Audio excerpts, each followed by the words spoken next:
안녕하세요. 맥킨의 지혜투자클럽입니다. HLB 오늘 공매도 매매 비율이 18%가 넘게도 압박하는 흐름이 좀 나왔습니다.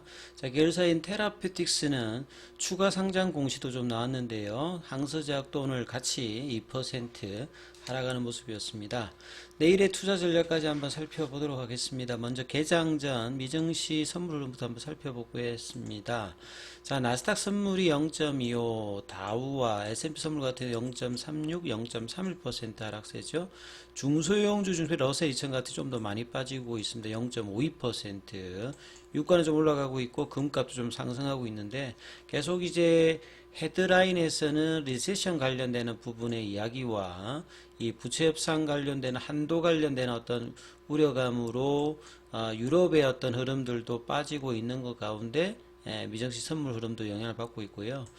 중국 쪽에 오늘 우리 국내 증시에서도 한한령 관련되는 부분에서 관련 뭐 엔터주라든지 뭐 게임주 이런 종목들이 하락을 했는데 중국의 어떤 지정학적 리스크들이 계속 이제 영향을 주고 있다 이렇게 보시면 될 것 같습니다. 자, 국내 시장 전반적으로 좀 한번 살펴봐 드리면요. 오늘 전체적으로 시장 흐름에서는 오늘은 또 이제 한 며칠 정도 외국 기관들이 이제 코스닥 쪽에서 매수를 했는데 오늘은 또 대거 매도를 했죠. 그래서 며칠 좀 매도를 했던 개인들은 양시장에서 매수를 해주고 있고 외국인들은 선물 쪽하고 이제 거래소 쪽에서만 매수. 기관들은 연기금을 제외하고 난 다음에는 대부분 좀 매도세로 일관을 했고요. 오늘은 원달러 환율 자체가 어제보다 4원 70전 정도 올라서 1317원 정도가 되었습니다. 자, 코스피 쪽에서는 하락 종목 수가 한 60개 정도 더 많았고요. 코스닥 쪽에서는 한 2배 가까이 하락하는 종목들이 보였습니다. 오늘 이 바이오 쪽은 전반적으로 대부분 최근에 어떤 올라왔던 종목들에서 하락하는 흐름들을 좀 대부분 대형주, 중소형주 다 이렇게 내려가는 어떤 흐름들을 보였다 이렇게 보여지죠. 결과적으로는 오늘 굉장히 어떤 이제 중요한 어떤 기대감을 했는데 일단 오장까지 봤을 때 결국 39,600원대를 돌파를 못했습니다. 오전장에서는 이제 볼린저 밴드 상단 돌파 시도를 했다가 이 부분들이 이제 먹히면서 분봉산으로 보시게 되면 시장 영향도 조금 이제 바이오주들이 대부분 좀 빠지면서 오후장에 좀 반등을 좀 시도를 37,000원대 넘어가는 흐름을 보였다가 큰 흐름 없이 일단 36,550원 그나마 이제 36,000원대가 일단 안 깨져서 여전히 이제 돌파는 못 시켰습니다만 이 플랫형 형태의 조정을 갈 어떤 이제 가능성은 일단 남겨놓고 하락을 했죠. 시간에는 100원 정도 빠져서 0.27. 자, 공매도 매매 비중이 18.28%. 재료가 뭐 나중에 나오더라도 공매도 입장에서는 끊임없이 누르는 어떤 흐름들이 올라갈 자리마다 계속 이제 공매도 압박을 이 흐름과 더불어서 해주고 있죠. 그래서 오늘 매도세가 전반적으로 외국인 기관들 매도세 흐름이 나왔고요. 그리고 장중에는 이제 프로그램과 외국계가 같이 일단 매도를 하면서 자 이런 흐름들은 가장 많이 볼 수 있는 게 이제 JP모건 쪽을 이제 보면 되는데요. 이 JP모건 쪽에서 어떤 이제 매수 창구는 아침에 나오고 그 다음부터는 좀 잡히진 않는데 요 2만 주 정도 잡히고 난 다음에 창구 분석은 이제 더 이상 나오진 않았습니다. 그래서 오후장에는 또 이제 올라가지 못하는 어떤 흐름들을 보였고요. 자, 이런 부분들은 뭐 생명과학이나 제약이나 글로벌이나 그래도 최근에 이제 가장 그래도 흐름이 있는 게 이제 테라퓨틱스입니다.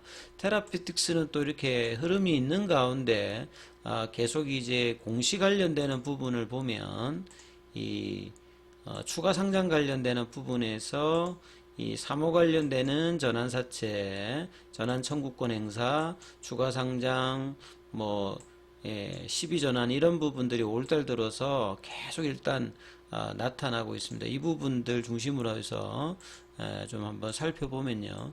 기사라기보다 이제 공시에 나왔던 부분인데 이 주가가 올라가게 되면 메자닌 자금의 대표적인 이제 뭐 전환사채라든지 BW 관련되는 부분들은 이 발행가 대비해 가지고 뭐 괜찮으면 들어오는 거죠. 그래서 이 발행 내역을 보게 되면 테라피틱스가 추가로 17만 9천 949주 정도가 이 5월 30일에 들어온다 이 말이거든요. 자, 이런 부분들은 이 3호로 공모관위가 3호니까 3호 관련되는 부분에서 이 행사가액 보면 굉장히 좀 싼 가격에 있죠. 그래서 발행일이 올해 5월달 5월 10일 관련되는 부분에서 여기 10만 주, 16,000주, 54,000주 요렇게 해서 이제 5월 30일에 들어옵니다. 그래서 주가가 올라가서 이제 이게 소화가 될 수도 있고 아니면 이런 부분들의 물량들 때문에 주가가 좀 눌릴 수도 있고 뭐 그런 어떤 흐름이라고 볼 수가 있는데요. 최근에 이제 테라피틱스 같은 경우에는 이제 다음 달에 재료를 가지고 있죠. 발표 관련되는 부분을 앞두고 있는 상태에서 기사 부분을 살펴보면요. 이 안구건조증 관련해서는 국내에서도 많은 회사들이 이 부분 시도를 하고 있습니다. 한올바이오파마 같은 경우에는 여기에서 이제 통계적 지표들을 만족 못해서 장중에 급락했다가 한올바이오파마 같은 경우는 무력증인가요? 이제 그 부분에 대해서 어떤 기대감으로 다시 또 반등을 하고 그랬는데 HLB 테라피틱스 같은 거는 과거 이제 G3BNT 때부터 안구건조증 관련되는 부분에서 이 투자에 좀 경험이 있으신 분들은 어라이즈하면 많이 생각이 될 겁니다. 뒤에 이제 4가 붙어 있다는 말은 무려 이제 네 번째 하는 거죠. 이 안구건조증 같은 경우에는 이제 과거에는 뭐 2, 3조 정도 되는 시장이어서 틈새 시장으로 이제 많이 알려져 있어서 빅파마들이 많이 안 들어왔습니다. 근데 이제 고령화라든지 뭐 PC라든지 스마트폰, 미세먼지 이런 어떤 환경들이 오염되면서 안구건조증 관련된 시장이 계속 커지고 있어요. 그래서 이제 2028년도 되면 8조까지 되고 본래 이제 한 2015년도에는 한 2조 정도 되었던 부분들이 최근에는 한 6조까지 거의 두세 배 정도 올라왔고 이 부분들이 계속 좀 점진적으로 올라오기 때문에 글로벌 빅파마도 많이 이제 관심을 가지고 있고 기존의 시장은 이제 엘레간의 레스타시스하고 여기도 이제 구체적으로 치료 효과를 어떻게 내는지는 알려지지 않아 있어요. 그 다음에 이제 노바티스의 자이드라 여기가 이제 양분하고 있는데 근원적인 어떤 치료제에 대한 어떤 언맷 니즈는 계속 있습니다. 그래서 테라피틱스는 자회사 리젠트리를 통해서 RGN이 요구 가지고 이 안구건조증과 신경 영양성 감마경 관련되는 두 가지 부분을 같이 하는데 몸 안에 있는 이제 티로신 베타 4를 가지고 이제 이제 개발을 하고 있는 부분들인데요. 이 보통 이렇게 이제 안구건조증 관련되는 부분들이 삼상에서 확률 자체가 이렇게 낮은 어떤 이유 자체가 심텀하고 이제 사인을 같이 만족해야 된다는 FDA의 암묵적인 어떤 그 위계가 있습니다. 예, 뭐 FDA 말고 이제 다른 국가 같은 경우에는 보통 이렇게 이 객관적인 징후인 사인, 그러니까 뭐 안구 어떤 표면의 어떤 손상 정도들을 얼마만큼 개선시켰냐 그것만 나오든지 승인이 가능하거든요. 근데 이제 주관적 이제 증상이라고 하는 것들은 이 환자 스스로 이제 불편감을 가지고 있지 않습니까? 뭐 화끈거린다든지 뭐 찌른다든지 이런 부분들을 두 가지를 다 만족시켜야 되기 때문에 이게 측정하기 좀 쉽지 않은 부분이 있어서 여러 번 해야 된다. 왜냐하면 임상 정도가 이 안구건조증 같은 경우는 그렇게 오래 걸리지가 않기 때문에 그래서 HLB 테라피틱스는 무려 네 번째 임상 관련되는 부분에서 미국하고 유럽 쪽 관련된 어떤 기대감들이 있는 어떤 상태다 이렇게 좀 보시면 될 것 같고요. 자, 기타 이제 중국 관련되는 부분 내용을 좀 한번 살펴보면요. 예, 항서제약 같은 경우에도 돌파 시도를 올달 들어서 계속 이제 진행을 하다가 오늘은 또 이제 2% 넘게 오늘 중국시장 별로 좀 안 좋았죠. 그래서 이제 빠지면서 이 4월 달에 월봉의 양봉 이후에 이 이평선 모아진 이평선을 돌파하는 흐름에서는 아직 못하고 있으면서 주춤한 어떤 흐름들을 보여주고 있습니다.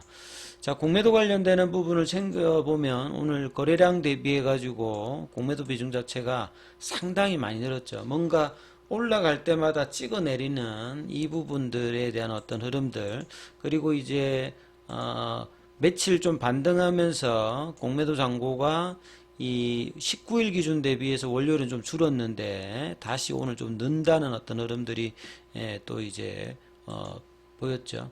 자, 대차거래 잔고 관련되는 부분에서도 체결이 상한보다 또 이제 다시 또 늘어나는 흐름들을 이렇게 보여주고 있습니다. 그래서 결과적으로 이제 NDA 신청을 하고 난 다음에 이 공매도 압박을 벗길 수 있는 어떤 신규 수급이 사실 돌파를 성공되면 나올 건데 이 돌파가 성공되지 못하기 때문에 신규 수급이 좀 들어오지 못하는 상태에서 다시 이제 누른 어떤 물량으로 가고 있는데요.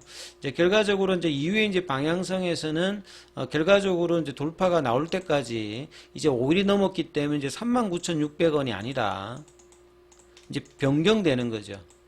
이제 41,950원을 넘겨야 되기 때문에 이 가격대가 이제 돌파 가격으로 변경되는 것이 오늘의 어떤 돌파에 안 됐을 때 아쉬운 부분입니다. 그러면 이제 이 가격을 보시는 게 아니라 이 가격을 보면서 돌파 여부를 향후에는 확인해야 되기 때문에 상당히 이제 공매도 입장에서는 조금 더 윗단에서 이제 누를 수 있는 어떤 캐파를 조금 만들어져 있습니다. 그러면 이제 주가 흐름에서 이제 중요한 부분들은 여전히 이제 4만원대와 34,000원대의 이 중위값인 36,000원, 37,000원에서 지지하면서 플래팅 조정을 하면서 이 거래량을 이제 늘리는 어떤 흐름들이 어차피 이제 6월달, 7월달에 HLB 계열사들의 어떤 재료는 여전히 있는 상태입니다. 그래서 7월 달에 이제 예비심사의 결과 NDA 리뷰 본심사로 넘어가는 부분과 우선심사 프라이어트 리뷰로 선정되는지 여부가 또 이제 중요한 어떤 이슈가 있으니까 이 부분과 나머지 이제 계열사 관련되는 부분에 이슈가 6월 달에도 있기 때문에 자, 이런 부분들이 반영하면서 이 플래팅 조정을 가면서 이제 거래량 부분과 이 어떤 이제 상승에 대한 시도들을 계속 할 수 있는지 여부를 관찰하시면서 살펴보는 전략이 좀 필요하니까 이 부분 참조해서 투자 대응 전략 삼아 보셔야 될 것 같습니다. 여기까지 하겠습니다.